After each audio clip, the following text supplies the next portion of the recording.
Hey everybody, Jeremy Weiss here with Weiss Tech Hockey and HockeyShot.com. In this video I want to discuss a little bit about stopping using the forward stride. Now this is a skill that's often overlooked by coaches. They look at it, but they say, can a player stop both ways? Yes, great, let's move on. But believe it or not, there's actually a little bit more to it than just whether the player can stop.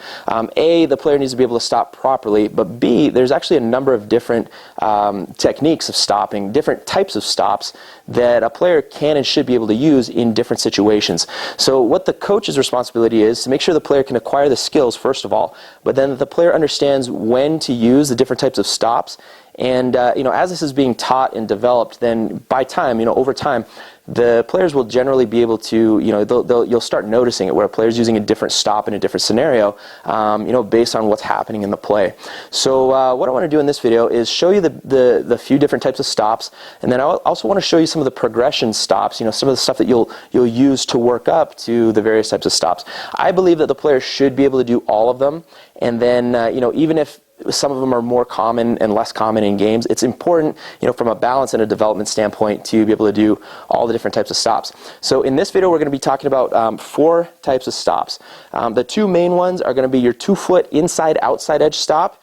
And I know that sounds complicated, but we'll demonstrate it's not that complicated. It's kind of the basic hockey stop. The 2-foot inside edge stop. That's where a player's stopping using both inside edges at the same time.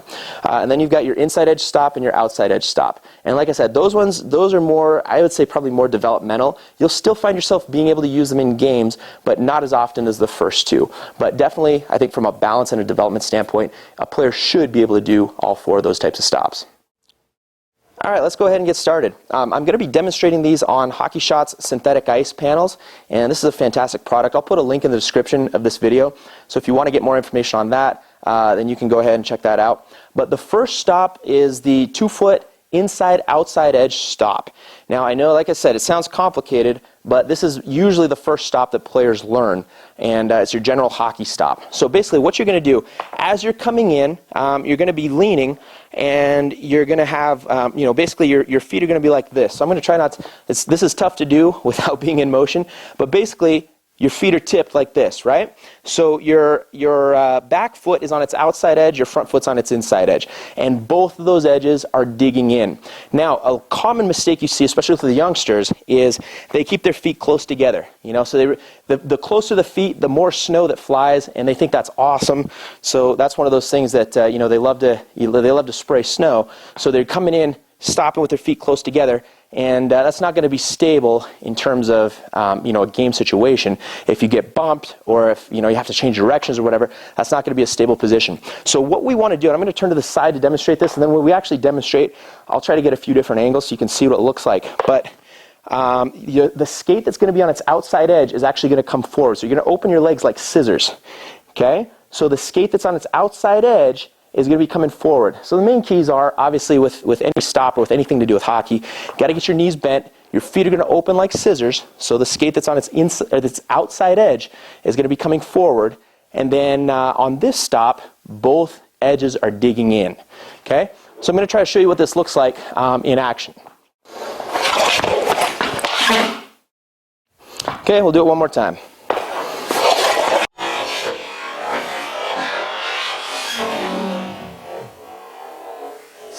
And here it is from the front view.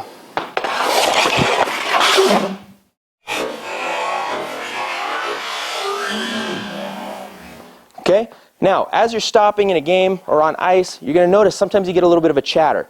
If your skates start chattering, that means you need to bend your knees more. The stops and starts, it functions a lot like the shock absorbers in a car. And if your knees are straight, then you're going to get that chatter on the ice.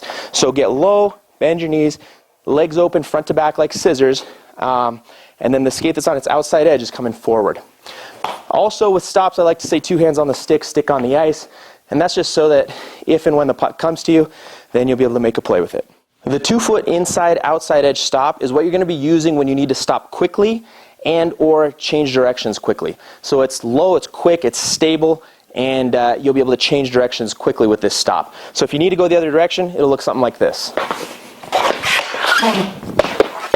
Okay, so your next type of stop is the 2-foot inside edge stop. And this one is not as commonly taught, but in my opinion it's very effective in certain situations on the ice. In the 2-foot inside edge stop, both feet are going to be on their inside edges, okay? What the front foot's going to do is dig in, and the back foot's going to drag, both at the same time.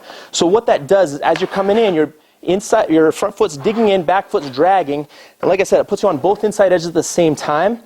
And where this comes in really useful is in a situation where you know you're going to be bumped, or you know you're going to have a battle. So when you're coming to the front of the net, ready to get a rebound, you know you're going to pay the price to be there. You got to be stable on your feet, right? So you're going to be in a good position where if you do get bumped, you know you're stable. You're not going anywhere. Also, this comes in handy, like I said, anytime you're going to be battling. So corners, net front battles, anything like that where you're going to be hit. It's great to have that stability on your skates. So again, knees bent, front foot digs in, back foot drags. Again, 2 hands on the stick on the ice, especially in this one, because in this one, you're really, you know, the reason you're using this type of stop is because you're going to the net for a rebound, for a shot, or pass is going to be coming, or you're going to be digging. So in any of those scenarios, you're going to be needing to have stability, and you're going to be needing to have your stick on the ice. So this one, I'll show you what this one looks like in action, and then we'll move on. Okay, we'll go one more time.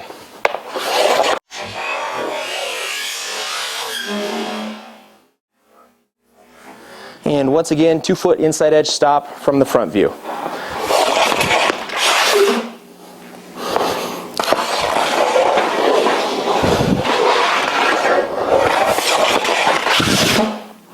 On the 2-foot inside edge stop, there's one common mistake you'll see all the time, and that is the tendency to dig in the front foot but open the back foot. So the back foot's actually dragging perpendicular to the front foot. We can't have that. That's just going to leave you open to injury.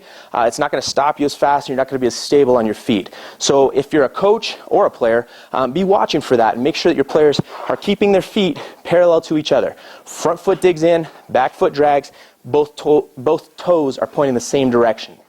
Okay, now we're getting into our development type stops. Now these are the ones that I think are useful. Players should be able to do them. They're beneficial to practice, but you probably won't end up using them as much in games. There are certain situations where I think you will see this, and I know certain coaches coach different transitions certain ways where you will see some of this stuff. But in my experience, I haven't used these ones quite as much in game situations.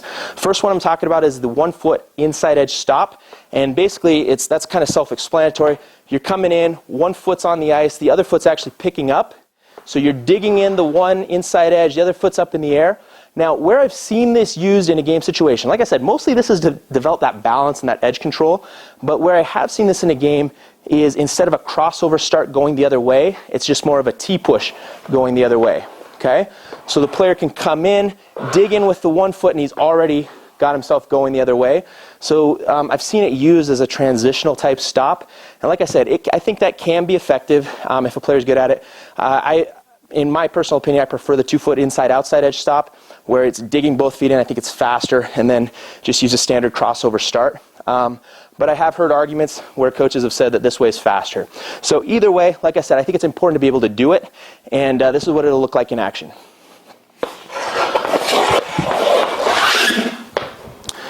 Okay, we'll do it one more time, and I'll show you what it will look like transition to the opposite direction.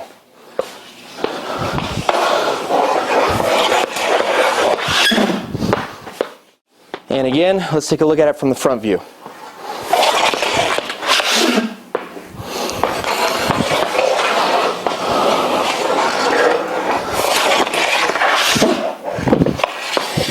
And last but not least is the 1-foot outside edge stop. And again, this is one that I think is very useful to know. It's important for players to be able to do it. Balance and edge control, but in a game situation, it's not going to be as fast, it's not going to be as stable, but there are certain times when you may or may not use this, just given in the game situation. Either way, it's important to be able to do it. That's the 1-foot outside edge stop, and basically whichever foot's your back foot is the one that's going to be doing the stopping for you. So you're actually going to lift up your front foot, and then the back foot's going to be on its outside edge. And again, this is kind of tough to demonstrate stationary, but that's what it's going to look like. Where I've seen this be able to be used, again, is in a transitional type stop, where you're stopping and changing directions. And the reason why it can be effective is because you can actually combine the crossover into the stop. So it's an outside edge. As the outside edge foot is stopping, the front foot is crossing over and getting ready to go the other direction. So I'll show you what it looks like in action, and I'll show you what it looks like as a transitional stop.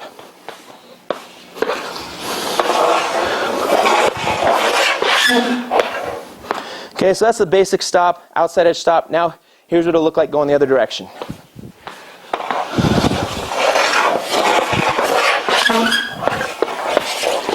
And here's the 1 foot outside edge stop from the front view.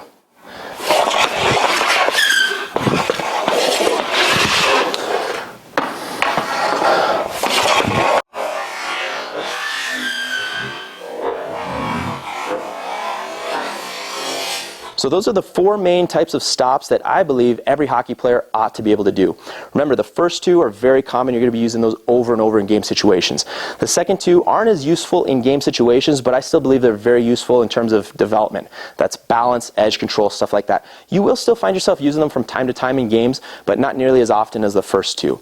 As a coach, you want to make sure you're forcing your players to develop their stops both directions. They have to be able to stop facing both directions. If not, it's going to hinder them. It's going to handicap their development later on. Easiest way of doing this is just whenever you're doing a stopping drill, designate a side that you want them to face no matter what. So as they're coming down the ice, they're stopping facing the bleachers. As they're coming back, they're still stopping facing the bleachers. That's going to force them to do it both ways. And then make sure you hand out push-ups or make them skate laps if they want to be stubborn about stopping facing the proper direction. It's natural to have one side that's easier than the other, but if you develop the players properly, it'll get to the point where they don't even remember which was their weak side and which was their strong side from the beginning. So that's that. Hopefully that's helpful for you guys. Again, you can pick up any of these training aids, especially the synthetic ice panels, at HockeyShot.com, and we'll put a link to the description so you can go straight to those panels if you want more information about that. And then you can also visit us at WeissTechHockey.com for more drills, skills, other hockey tips, and stuff that will help you with your game.